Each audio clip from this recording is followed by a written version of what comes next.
Welcome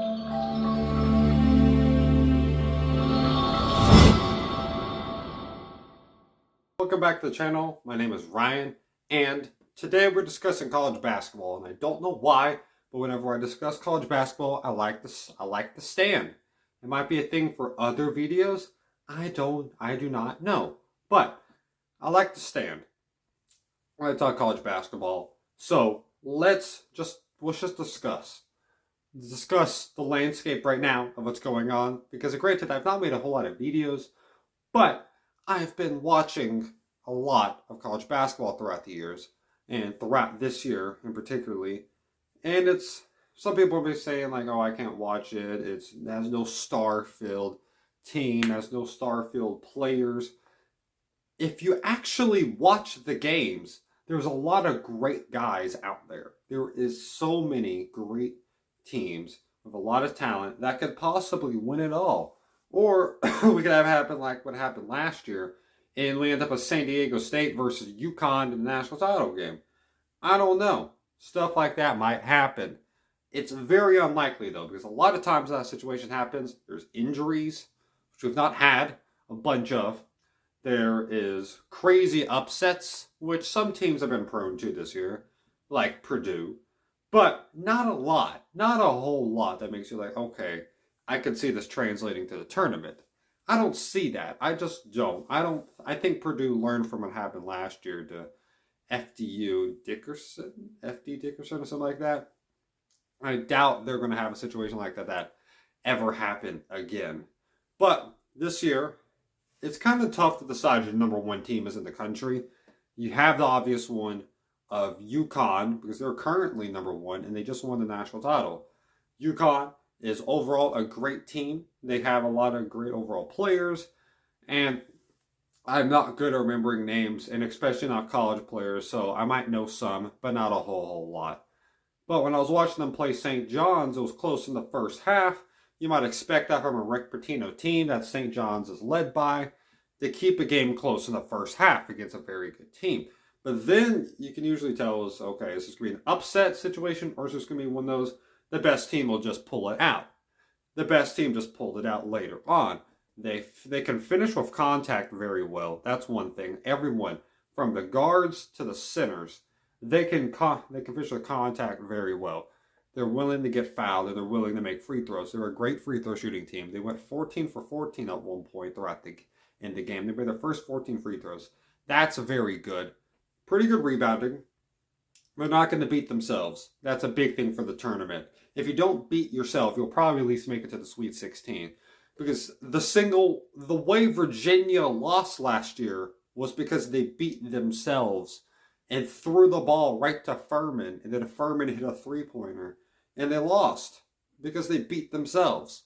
Purdue beat themselves. Alabama beat themselves. Teams like that beat themselves last year. Guess what? It's not. UConn doesn't do that. That was one of their strengths. They will attack. They don't have the same guys on last year.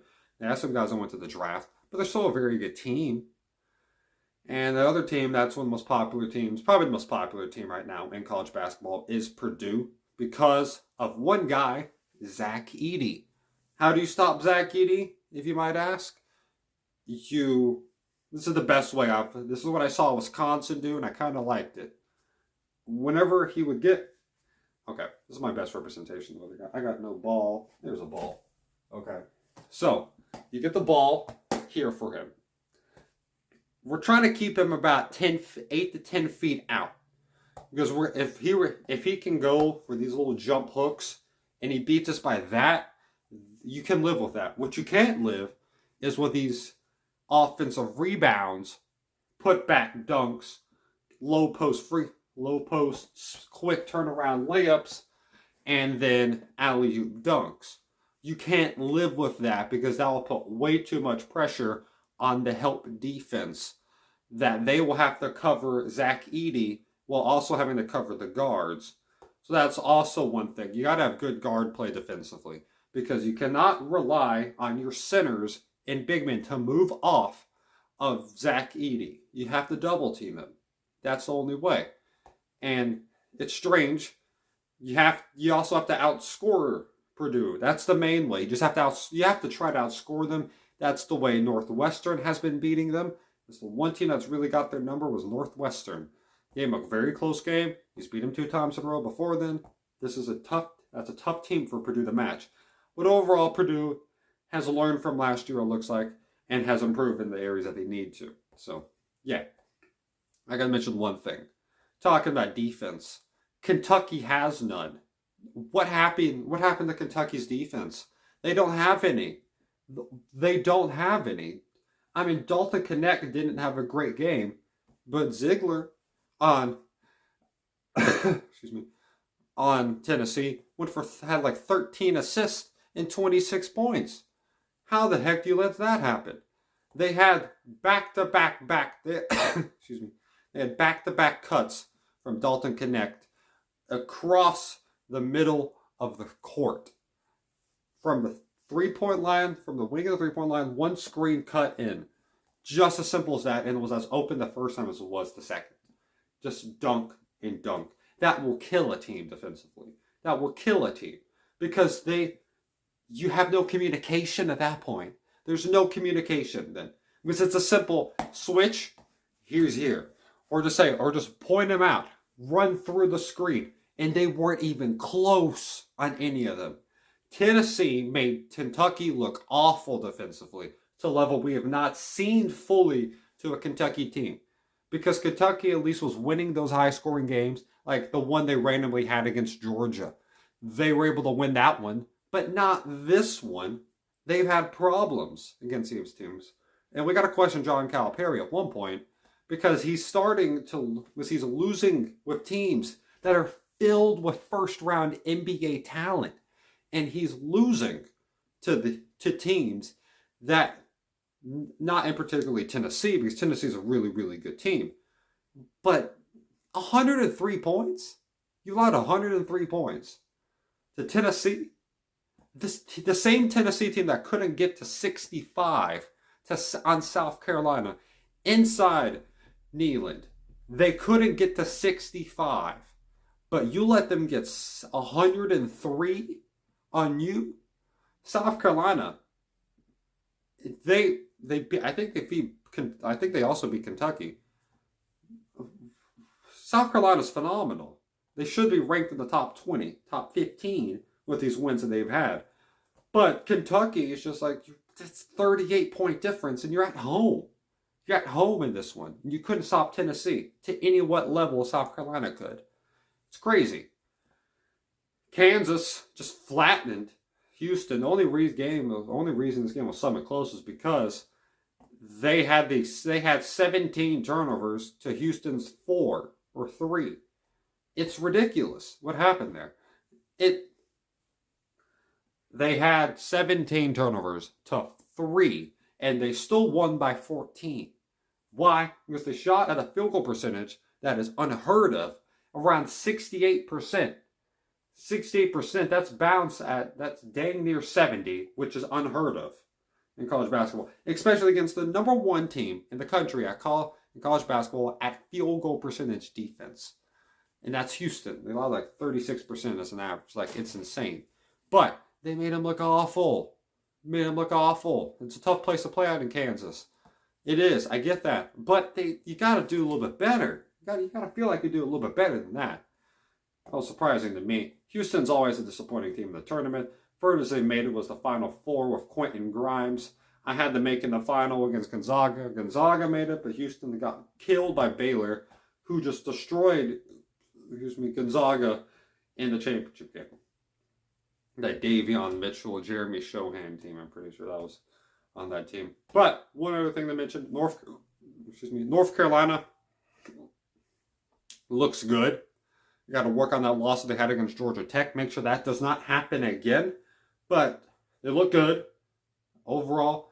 Harrison Ingram played a phenomenal game against Duke. I already made a full live reaction to it. If you want to check it out, check out my channel.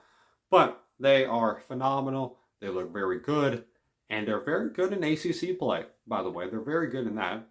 I'm watching Virginia play Miami, and they held them to 17 in the first half. Virginia's good. Virginia is good defensively, like they always are. If Kentucky had Virginia's defense, they'd be the best team in the country. But none of them have.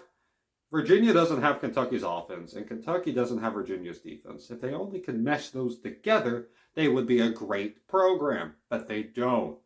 Duke, I don't know. I don't know what you do right now.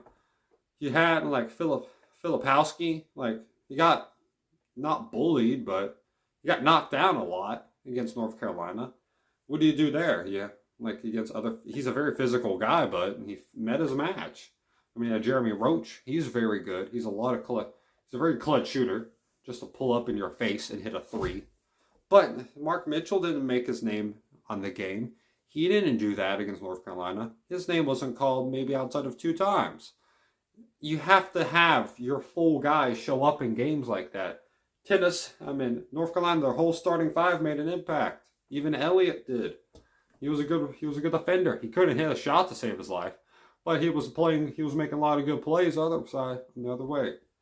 Harrison Ingram also made up for it. So, stuff like that. Duke, they got down and they could never fight their way out of it.